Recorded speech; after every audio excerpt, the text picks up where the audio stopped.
আজকের গল্প সে এক অন্যরকম ভালোবাসা, রোমান্টিক আবেগঘন জীবন ঘনিষ্ঠ।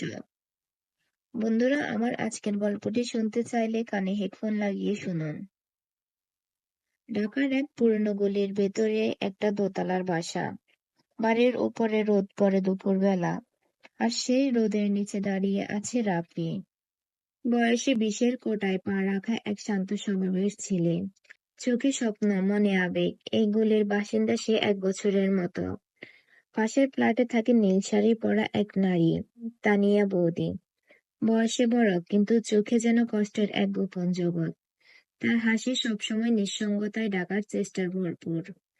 স্বামী ব্যস্ত মানুষ, সারাদিন অফিস আর ফোন, ঘরে বসে সময় দেয় না এক ফোঁটাও। প্রথম প্রথম শুধু দেখে যেত রাফি দূর থেকে। বারান্দায় দাঁড়িয়ে থাকা তানিয়া বৌদিকে দেখে তার মনে হতো, এই মেয়েটার চোখে এক অন্যরকম জিজ্ঞাসা আছে। একদিন সন্ধ্যায় হঠাৎ তারা মুখোমুখি সিঁড়িতে। তুমি পাশের বাসার না? জি, রাফি আমার নাম। তানিয়া একটু হেসে বলল, বেশ চুপচাপ দেখছি তোমাকে, সব ঠিক আছে? সে সন্ধ্যা থেকে গল্প শুরু। ছাদে দেখা, ছাদে চা, বই নিয়ে আলোচনা। দুজন মানুষের নিঃসঙ্গতায় এক অদ্ভুত বন্ধুত্বের বাধা পড়তে লাগলো। কিছু কথা হয়, কিছু অনুভব নিঃশব্দ জন্ম দেয়। একদিন তানিয়া বৌদি হঠাৎ জিজ্ঞেস করলো, তোমার চোখে কি একটা অদ্ভুত কৌতূহল দেখি সব সময়। রাফি হেসে বলল, আপনার চোখের কথা তো বলেননি এখনো। বললে আপনি হয়তো তাকাতেন না আর। তানিয়া চুপ করে যায়। সময় চলে যায়, বন্ধুতে একসময় রং পেতে থাকে অন্যভাবে। বৌদির চোখে ক্লান্তি বাড়তে থাকে। স্বামীর অবহেলা, সমাজের চাপে ভেঙে পড়ে সে ভেতরে ভেতরে। একদিন রাতে সাদি রাফিকে একা দেখে বলল, তুমি এখনো আসো আমার জন্য? রাফি শুধু বলল, আমি এখনো থাকি তোমার জন্য। কারো অপেক্ষায় না থাকলে ভালোবাসা হয় না বৌদি।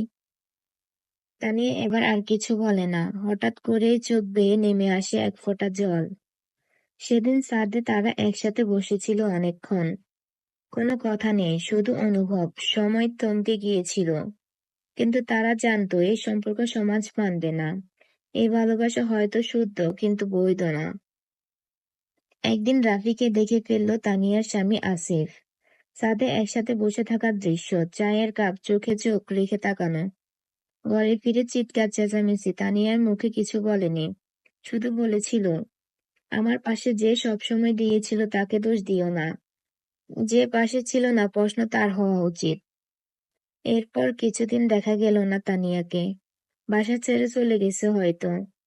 রাফি দিনের পর দিন ছাদের কোণে বসে থাকতো, বারান্দায় তাকিয়ে থাকতো, কিন্তু তানিয়া আসতো না আর। 5 বছর পর রাফি এখন এক লেখক। তার লেখা বইয়ের নাম নীল শাড়ির গল্প। একটা বুক ফেয়ার এ বসে সই দিচ্ছে। হঠাৎ একজোড়া চেনা পায়ের আওয়াজ। তাকিয়ে দেখে সেই তানিয়া। চোখে চশমা, হাতে একটা ছোট ব্যাগ, চুপচাপ দাঁড়িয়ে। তুমি সত্যি লেখক হয়ে গেলে? তুমি তো প্রথম পাতায় আছো আমার গল্পের। তানিয়া হেসে বলল, আমি জানতাম তুমি হারিয়ে যাবা না। শুধু এইটুকুই দেখতে এসেছি, তুমি ভালো আছো কিনা। রাফি আর কিছু বলে না। তানিয়া চলে যায়। আরেকবার হারিয়ে যায় সে ভিড়ের মধ্যে। কিন্তু এবার আর ব্যথা লাগে না, কারণ ভালোবাসা হারায় না। ভালোবাসা ফিরে আসে কোনো না কোনো রূপে। সব সম্পর্কেরই একটা নাম হয়, কিন্তু কিছু অনুভব চিরকাল বেঁচে থাকে। সেই অনুভবই আমার বৌদি, আমার গল্পের নীল শাড়ি। বন্ধুরা, এতক্ষণ ধরে আমার গল্পটি শোনার জন্য ধন্যবাদ। আমার গল্পটি যদি আপনাদের ভালো লেগে থাকে তাহলে একটি করে লাইক, কমেন্ট, শেয়ার দিবেন এবং চ্যানেলটিকে সাবস্ক্রাইব করে পাশে থাকবেন।